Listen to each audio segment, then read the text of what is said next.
Attention. Monsieur Michel Gendreau a réussi grâce à une détermination hors du commun. Grâce à son instinct, il a reconnu l'opportunité qui s'est présentée à lui en 1983. C'est à ce moment qu'il a lancé son entreprise Porte Garaga 2000. Avant d'acheter Garaga, j'avais 26 ans lorsque j'ai acheté Garaga. J'étais courtier en valeurs mobilières chez Geoffrion Leclerc à Saint-Georges. Puis j'ai œuvré pendant de 80 à 82 comme courtier en valeurs mobilières. J'étais basé ici à Saint-Georges. Puis avant ça, j'avais travaillé dans une boulangerie 2 ans. Puis j'avais toujours rêvé d'avoir une entreprise manufacturière. Fait que c'est ce qui m'a amené chez Garaga. Lorsque j'étais courtier en valeurs mobilières, j'avais un client qui était la Sodec Beauce-Appalaches, à ce moment-là, qui était une société de capital de risque, dans laquelle il avait investi dans Porte Garaga Limité, qui avait cessé ses activités en décembre 82. Fait que j'ai racheté les actifs de la banque de Porte Garaga Limité, puis j'ai redémarré l'entreprise à ce moment-là. On se rappelle que les taux d'intérêt étaient à 20 %, c'était une pleine récession, puis c'était peut-être le bon moment pour partir. Après avoir acheté les actifs, j'avais fait commander une étude de marché de Pricewaterhouse, puis du CRIC à Québec pour évaluer les procédés de fabrication des équipements, puis tout ça. Puis on avait fait ça au cours de l'été, cette étude-là. J'avais acheté au mois de mars, ça a lieu au cours de l'été, puis au mois de septembre, octobre, on a rendu le rapport des études. Pricewaterhouse me disait, ben t'es mieux de chercher une job parce que jamais que tu pourras réussir là-dedans. La compétition est trop forte, puis il n'est pas possible là, pour Garaga là, d'évoluer à l'échelle nationale ou provinciale là, dans ça. Le secteur est trop bien organisé. Puis le CRIC me disait, d'un autre côté, tes équipements, il n'y a rien à faire avec ça. Ça fait que j'ai demandé à ces deux consultants-là ben, de me dire que le verre d'eau était à moitié plein au lieu de moitié vide, puis je m'occuperais de la balance. En 1985, Garaga lance une nouvelle division, Garaga Isolation, spécialisée dans la fabrication de panneaux sandwich isolés en polyuréthane. 1986, Garaga reçoit un prix convoité par plusieurs qui aura un impact déterminant sur son développement. Bien, disons qu'en 1986, on avait appliqué au Mercuriade de la Chambre de commerce de la province de Québec. Puis à ce moment-là, on avait gagné le Mercure de la nouvelle entreprise au Québec.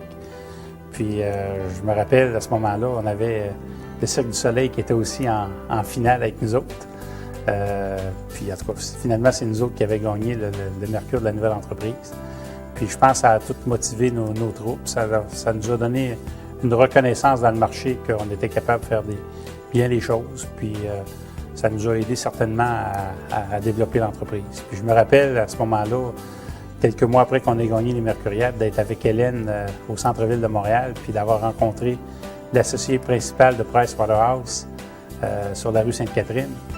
Puis elle dit, Hélène, elle demande, elle dit, vous vous rappelez de nous autres? Bien sûr, je me rappelle de vous autres. Vous rappelez-vous de la rencontre qu'on avait eue dans vos bureaux à Québec? Elle avait dit oui. Fait qu'elle a demandé au monsieur Manta à ce moment-là, quelles sont les raisons du résultat de votre étude? Elle dit, il y a une chose qu'on avait oublié d'évaluer, c'était votre détermination.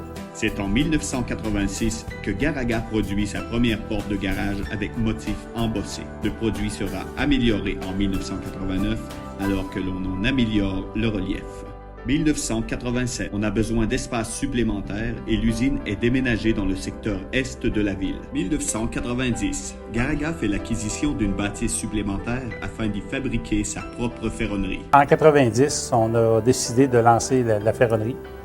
On avait été à ce moment-là chercher un monsieur chez un compétiteur qui était Reginasso, Fernand Chartrand, qui était venu nous voir. Puis il dit, hey, je vais partir la ferronnerie pour vous autres, puis après ça, je vais ouvrir un centre de distribution à Montréal pour vous autres. Fait qu'on a lancé la ferronnerie au printemps, puis l'automne d'après, on a ouvert notre centre de distribution à Montréal. Garaga a réalisé en 1991 un projet de grande importance de 2,5 millions de dollars pour le confortement thermique du barrage Manic 5. En 90, on sentait que l'économie voulait ralentir. Puis à un certain moment donné, on a eu une opportunité d'utiliser nos portes de garage, nos panneaux de porte de garage pour fabriquer un mur d'étanchéité à Manic 5. Je me rappelle à ce moment-là, en 90, l'entreprise n'était pas tellement grosse. On faisait 8-9 millions de chiffre d'affaires. Puis on avait rencontré Hydro-Québec pour leur offrir nos services avec ce panneau-là. Puis si je me rappelle bien, on avait pour 42 km de long de panneaux qui ont été fabriqués. Ça a été un succès. Garaga doit procéder en 1992 à un nouvel agrandissement de son usine principale. Afin de répondre aux besoins des marchés de l'Ouest canadien et du Nord-Est des États-Unis, Garaga lance en 1993 la porte en acier Standard Plus. En 1995, Garaga s'implante en Ontario et érige une toute nouvelle usine à Barrie. Un autre gros challenge aussi qu'on a eu, ça a été quand on a parti l'usine de Barrie en 1995. Après la première année d'opération, on avait 800 000 de ventes de moins avec 2 usines au lieu d'une. Je dois vous avouer que la pression était très forte. On venait d'investir 5 millions. Puis c'est là que Jean-François a fait un job super à lancer le programme Garaga Expert pour être capable de grandir avec nos clients. En 1996, on agrandit l'usine de Saint-Georges de 20 000 pieds carrés afin de ramener sous un même toit la production de ferronnerie. Garaga lance en 1996 le premier réseau de spécialistes de portes de garage au Canada, le réseau Garaga si nos Expert. clients ont du succès, on est sûr d'avoir du succès. C'est notre façon de travailler avec les clients. Garaga procède en 1997 à l'agrandissement de son usine de Barrie en Ontario.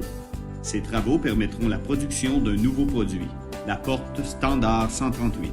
En 1998, on doit ajouter 9200 pieds carrés de superficie à l'usine de Saint-Georges. 3 ans plus tard, on décide finalement de construire une toute nouvelle usine ultramoderne de 128 000 pieds carrés. Le plus gros challenge qu'on a eu à faire face, c'est quand on a pris la décision en 2000 d'oublier les investissements qu'on avait faits dans notre ancienne usine, puis de se relocaliser dans la nouvelle avec une ligne nouvelle additionnelle. Je pense que ça a été un défi très important, mais je pense que tout le monde a pris ses responsabilités, puis aujourd'hui, on est bien fiers du résultat. En septembre 2001, le manufacturier Beauceron innove une fois de plus en procédant au lancement de 2 nouveaux designs de portes, la Standard Mix et la Standard XL. En 2005, l'usine de Barrie, en Ontario, est à nouveau agrandie de 30 000 pieds carrés. Ces travaux permettront d'y fabriquer de nouveaux produits, l'Alterna et la G8000. Garaga démontre une fois de plus sa position de leader et innove en lançant ses premières portes de type champêtre, la porte North Hatley en 2005 et la Eastman en 2007. C'est une évolution, on sent que le marché a évolué. Il est passé du mode fonctionnel au mode design.